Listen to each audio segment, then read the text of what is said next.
המנהרות מעזה מטרידות את מוחם של לא מעט מהנדסים בישראל.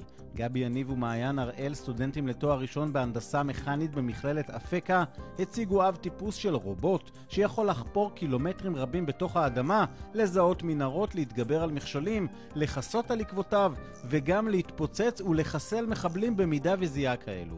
האב טיפוס שבנו השניים שוקל בין 5 ל-10 קילוגרם ויכול לחפור לאורך קילומטרים רבים באדמה. הרובוט מופעל באמצעות שלט רחוק ממרחק של כמה קילומטרים ויכול לבצע יציאה אל מעל הקרקע בכל מקום מבלי שיעלו על עקבותיו בדרך.